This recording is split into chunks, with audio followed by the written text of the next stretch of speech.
முருகா,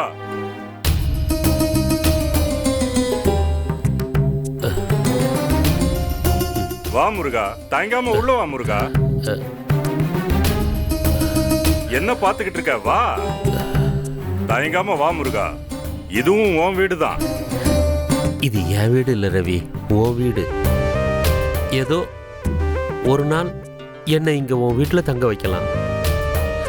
அந்த வீட்டையே காலி பண்ணிட்டு நிரந்தரமா என்னை இங்க வந்து இருன்னு சொல்றியே, அது எப்படிப்பா? வேணாண்டா, நான் என் வீட்டுக்கே போயிடுறேன். அப்புறம் உன் பொண்டாட்டி கேட்டா என்னடா பதில் சொல்லுவ? என் பொண்டாட்டி அவங்க அம்மாவுக்கு உடம்பு சரியில்லைன்னு அவங்க அம்மா வீட்டுக்கு போயிட்டா. அதுவும் இல்லாம என் பொண்டாட்டிக்கு உன்னை பத்தி நல்லா தெரியும்பா. நான் சொல்றத கேளுப்பா. இப்ப நீ இருக்கிற மனநிலைமையில நீ அந்த வீட்டுல தனியா இருக்க கூடாது. இருந்தா உனக்கு ஏதாவது ஆயிடுமோன்னு எனக்கு ரொம்ப கவலையா இருக்குப்பா. அப்புறம் நான் சந்தியாவுக்கு என்ன பதில் சொல்லுவேன்? சந்தியா உன் கூட இருந்தா கூட பரவாயில்ல. சந்தியாவும் இப்போ உன் கூட இல்ல. திவ்யாவும் உன்னை விட்டு போயிட்டா. உன்னால அங்க எப்படிப்பா தனியா இருக்க முடியும்? இல்ல ரவி, நான் சொல்றத கொஞ்சம் கேளு. நீ எதுவும் பேசாத. நான் சொல்றத கேட்டுக்கிட்டு இங்கே இரு. சந்தியா வந்து ஏன்பா வீட்டை காலி பண்ணிட்டீங்கன்னு கேட்டா அவளுக்கு நான் என்னடா பதில் சொல்லுவேன்? அதெல்லாம் நான் சொல்லிக்கிறேன். நீ எதை பத்தியும் கவலைப்படாம இரு. கை காலை கழுவிட்டு சாப்பிடலாம். வாப்பா, வாப்பா, வா. நமக்குள்ள என்ன, வா.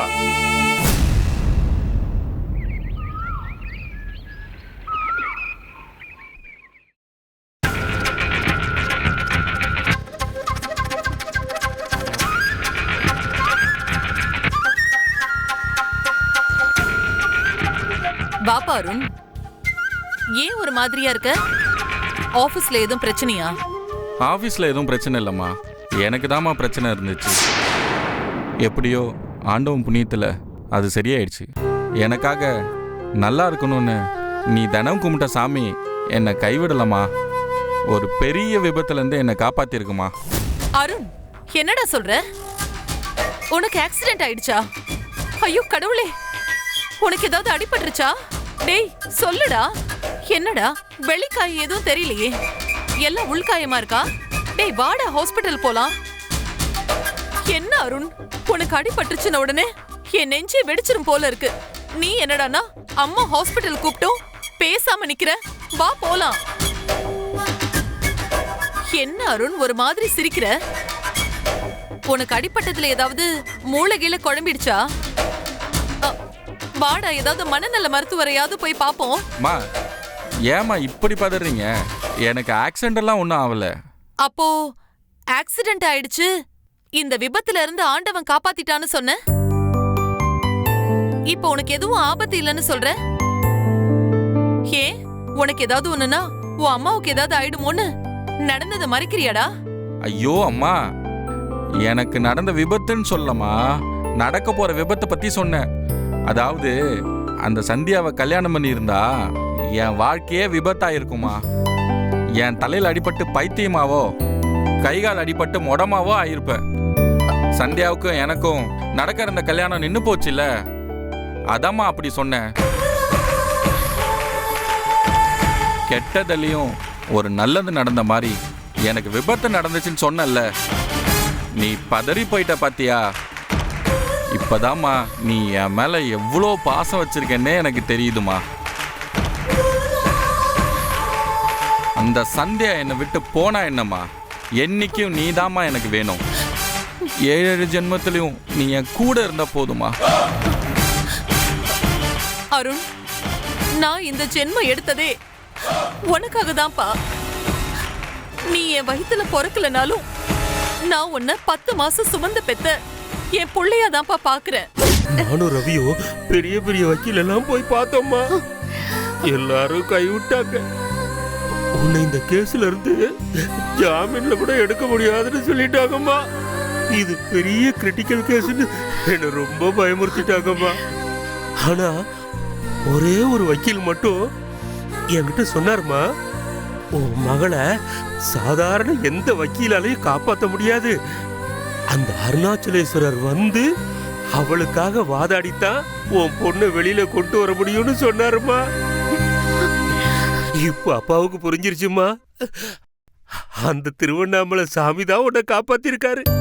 நீங்க சொல்றது என்னமோ உண்மைதான்ப்பா. என்ன அந்த சாமி தான்ப்பா காப்பாத்திருக்கு. சந்தியா,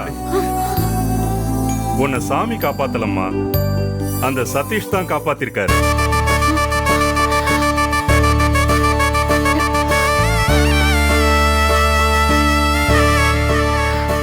சதீஷா? ஆமாம்மா, அவர் தான் வக்கீல் கைவிட்ட கேஸ கையில எடுத்துக்கிட்டு வெறித்தனமா அலைஞ்சு உன்னை வெளியே கொண்டு வந்திருக்காருமா. யார் அந்த சதீஷ் நம்ம பொண்ணை காப்பாத்திருக்காரு? அவர்தான் அருணாச்சலேஸ்வரரா? அந்த திருவண்ணாமலையாரே சதீஷ் ரூபத்துல வந்து உன்னை காப்பாத்திருக்காருமா. அண்ணாமலையாரு, இனிமே பௌர்ணமிக்கு பௌர்ணமி நான் கிரிவலம் வர்றப்பா. என் மகளை பத்திரமா என்கிட்ட கொண்டு வந்து சேர்த்ததுக்கு உனக்கு கோடான கோடி நன்றிப்பா. அப்பா, நாம கும்பிட்ட சாமி நம்மள கைவிடலப்பா. அவர் யாருமா? அவரை உனக்கு ஏற்கனவே தெரியுமா? அப்பா, அவரு பெரிய சிவில் இன்ஜினியர்ப்பா. நல்ல மனுஷன்பா. என் ஃப்ரெண்டு மூலமா தான் எனக்கு பழக்கம்பா. அவர்கிட்ட பேசிருக்கேன், அவ்வளவுதான். சந்தியா, நீ அவர்கிட்ட சாதாரணமா பழகுனதுக்கே உனக்கு இந்த அளவுக்கு உதவி பண்ணிருக்காருன்னா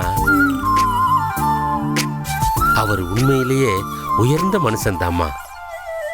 அந்த சதீஷ் எப்பவும் நல்லா இருக்கணும்மா.